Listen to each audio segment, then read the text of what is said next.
working today on a new day dawning, which is going to be a seascape painting that features a small cottage or cabin along the ocean. You know, it's interesting. Every painting seems to have its own unique origin, and I like to think of it in comparison with the birth of a child. You know, each child ends up being brought into this world in a unique way, and it's very true with paintings as well.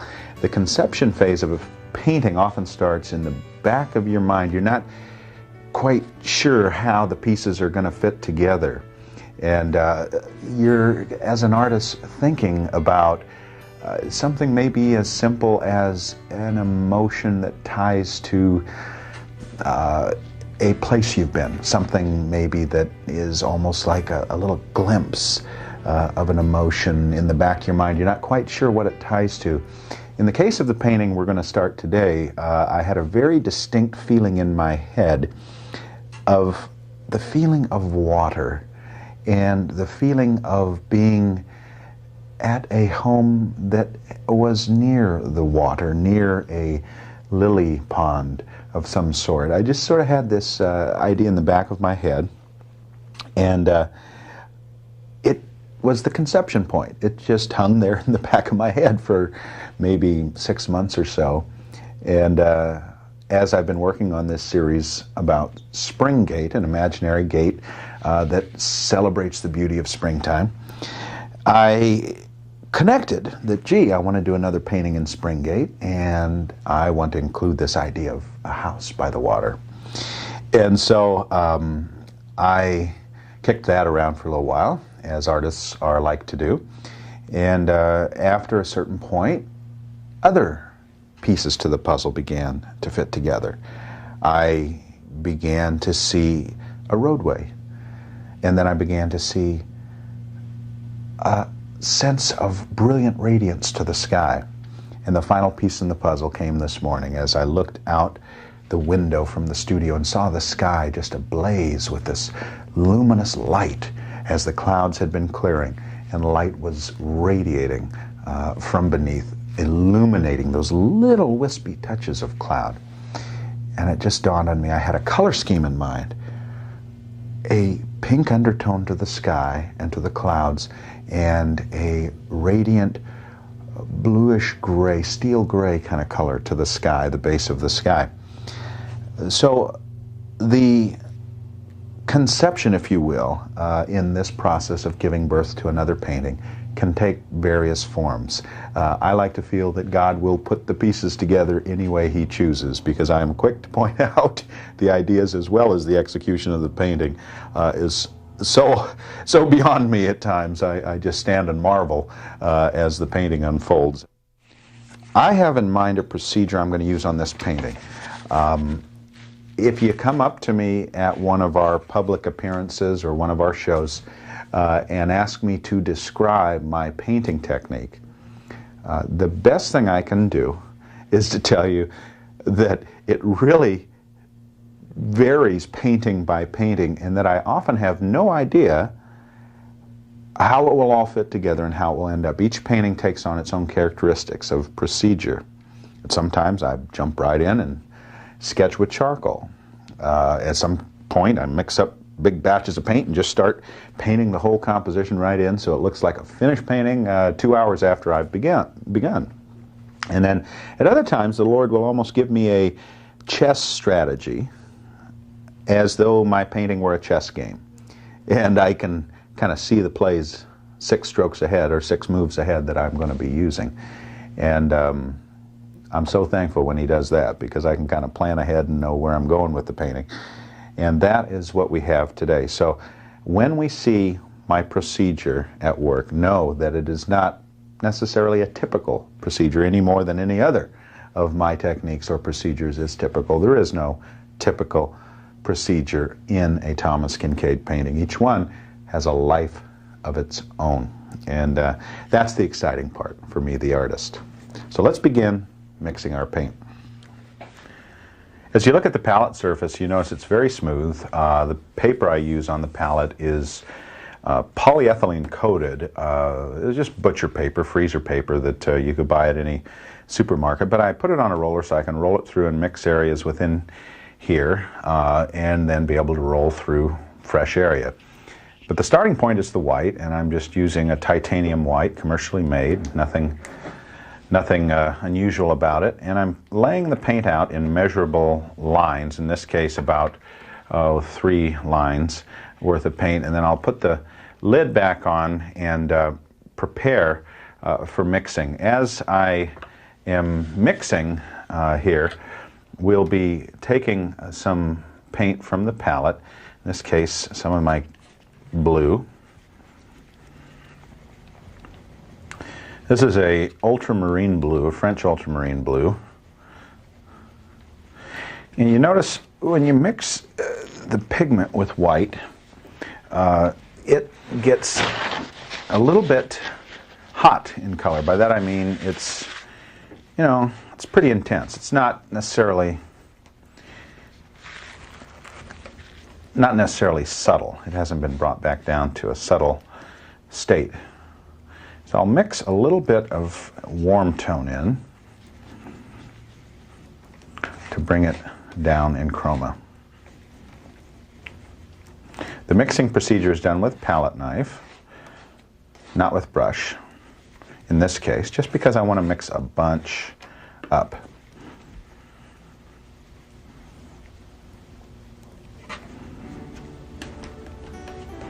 And when I get my pigments finished, I'll be switching to brushes. So I've gotten to the point where the mixture is where I want it. I've got 2 mixtures. And what I'm going to do is test these. If we can see this on the camera, you can see that the color, the first color I'm picking is a kind of a warmish gray. And then the second color I'm picking is more of a bluish gray, which in contrast to the other looks pretty blue, but it's really actually kind of a grayish violet. And so now, having tested those 2 colors, what I want to do, I've mixed up nice batches of each, and I'm going to take my biggest brush that I can find of my artist grade brushes. I'm not going to be using my big house painter's brush, but I'm going to take a number 12 brush. This is a bristle blend, and I'm going to start. Now, actually what I'm going to do is start with my darker color, and we'll just get it laid in first from the top to the bottom. I love this phase of a painting because you're just playing with paint. It just gets to the point where you're returning to what got us all started painting as children, which was the love, the tactile love of paint. I mean, just think of it. You move your hand, and each stroke is recorded. I mean, that's a pretty awesome thought when you think about it. You're just literally recording the brain waves that are motivating that hand. And you're seeing something from nothing, something emerge. You're taking paints and creating a series of brush strokes, and it is fun. I always liken painting to play. People say, gee, you work for a living? I say, no, I'm retired. I do my hobby for a living because I do never grow tired of just the fun of painting and just putting those strokes on canvas. So now I've really gotten to the point where I've laid in my gray on the top surface here. And it's a very delicate layer of gray, and I brought it down to my warmer, lighter gray. Again, it is kind of subtle. I mean, the one is a little bit on the blue side, and then the other gets more into a warm gray. But they both just are very neutral. And then I have brought in the mixing through the use of this fan bristle. And then following the fan bristle, I bring in the fan sable, which is, or not sable, but I think it is a synthetic hair of some sort, but very soft. And what we have is a smooth transition. Now this surface is not in any way to be confused with finish work, obviously. It is the beginning point, and what we will see is I will now, after it dries, begin to work the clouds into the painting. I'm going to do it very delicately and keep a sense of smoothness to the technique right up to the last stages of the painting, because the smooth technique will allow, I think, some of the detail. I want to put a very tight sense of detail into those clouds and into this painting. So we're going to put this aside at this point and allow it to dry.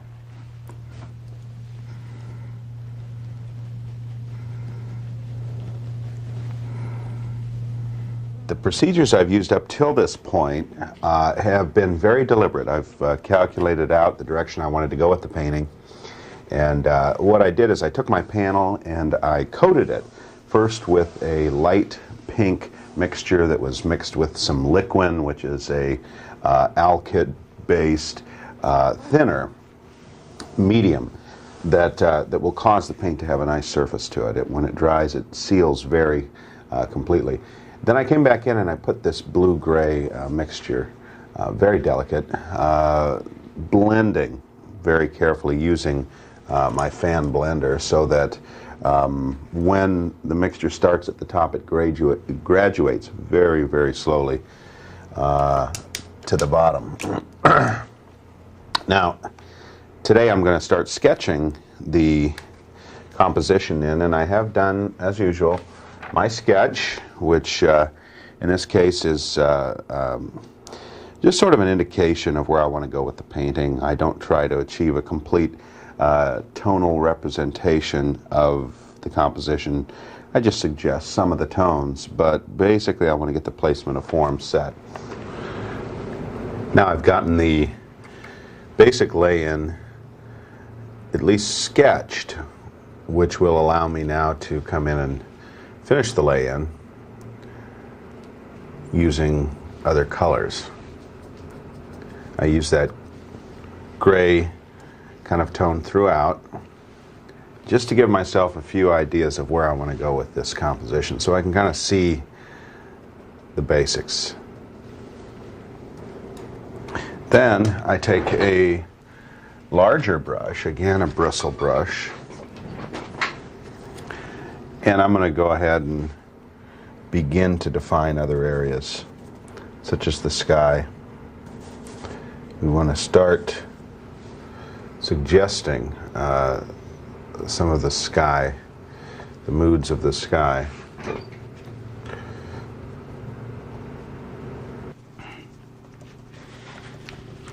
As I begin to develop the opaque areas, I'm conscious of the color mood I created in the sky. I always think back on Constable's statement, the great English landscape painter, who said, "The sky sets the tone for the whole painting," and that's really true. I've started now a mood in my sky that is really going to be helpful for me.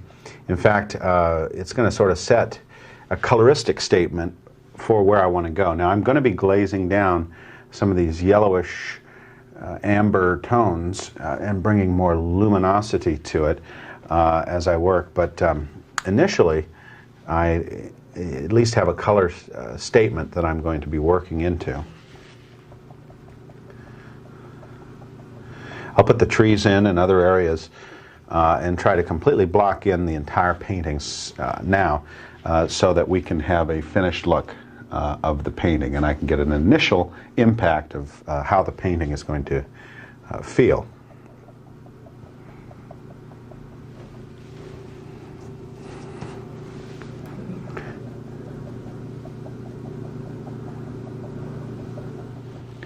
With the lay-in finished, we begin to detail. What I'm doing is I'm working really from distance to foreground. I like to put in the far distant areas so that it kind of again sets the tone for what I'm going to do as I bring the eye forward.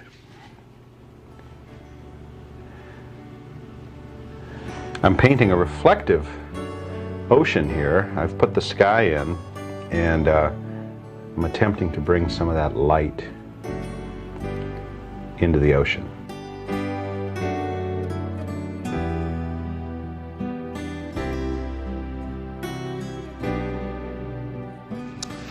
At this point, I'm going to refine the drawing on our little cottage, and I decided to eliminate the one hipped gable and just instead put up a standard gable with a little small roof over a nice bay window of some sort. I'm going to bring all kinds of bushes and things that'll grow up onto our roof, and then anchor it down on my composition through a walkway. I like the forms of this better.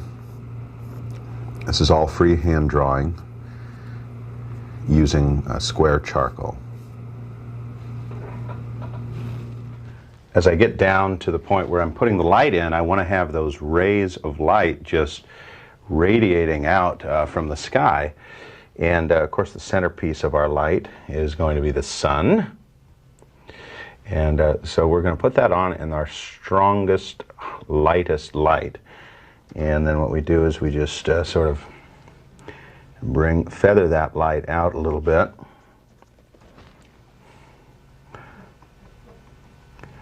And I like to keep it strong but yet subtle enough that it just doesn't dominate the painting. So as I bring the sun into clarity there, I want to just let some lights, just the radiating lights, sort of come out and then feather those edges.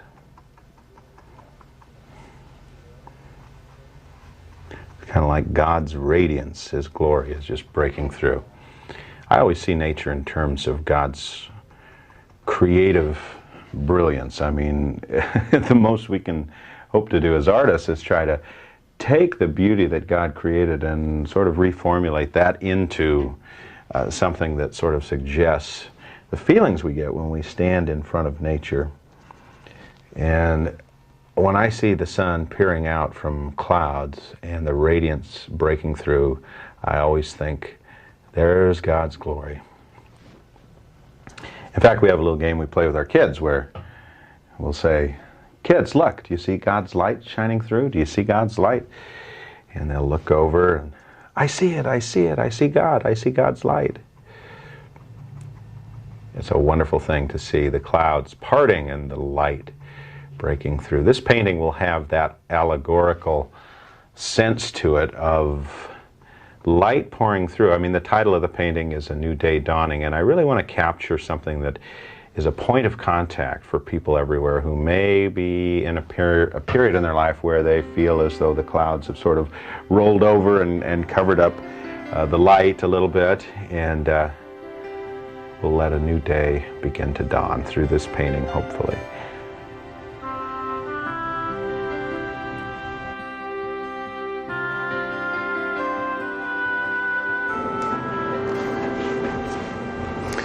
Oftentimes a painting will take unusual twists and turns as you work on it.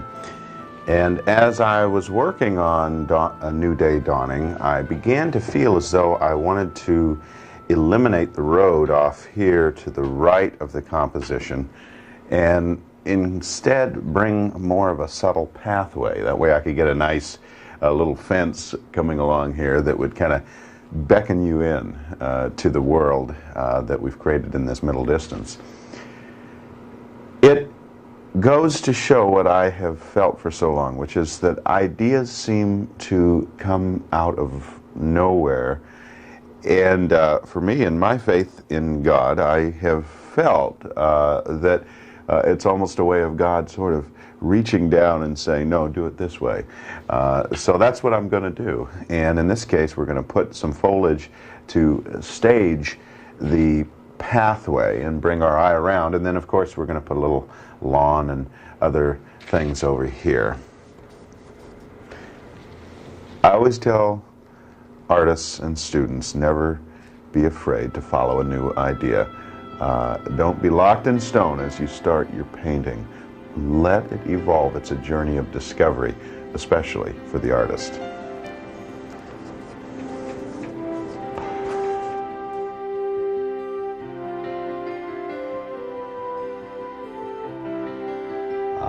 I got to tell you, the process of creating a painting is like the unfolding of a miracle. I mean, when you see nature in bloom in springtime, you just are awestruck by the beauty that unfolds before you, and you are thankful to God for His creative hand in celebrating a new season.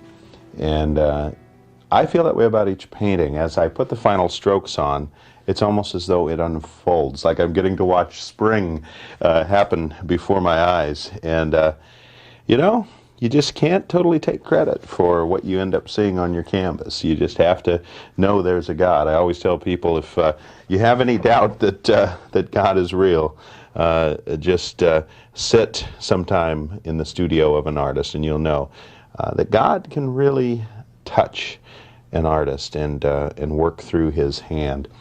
At least I believe that. And I do feel that this painting is a miracle unfolding.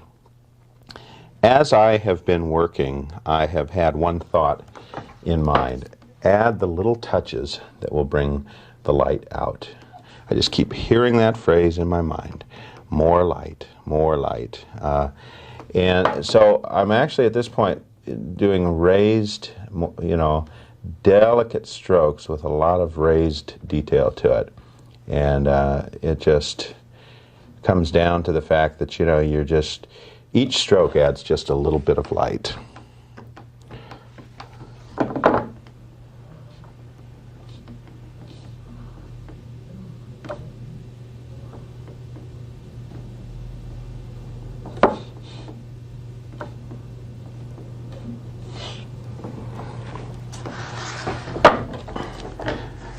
Almost done.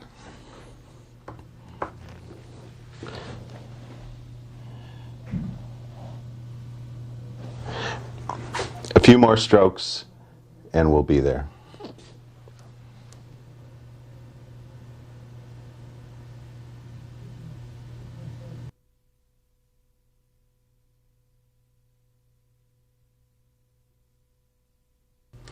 This has been a fun painting to work on, and I got to tell you, I am so excited about different details with the painting completed that have sort of emerged on their own. For example, the ship that is sailing out to sea, we have a sense in which it almost represents the voyage of life. You sail into the unknown, and yet each day brings the dawning of a new day. Sunlight is pouring through the clouds, reminding us that God is in His heavens. All is right with the world. And of course, the cottage has been an attempt to bring color and light and a sense of human coziness to this very dramatic setting of nature. And my prayer is with this painting that people who might be in a phase of their life that they need a new day to dawn, that this painting will bring that experience of hope to them.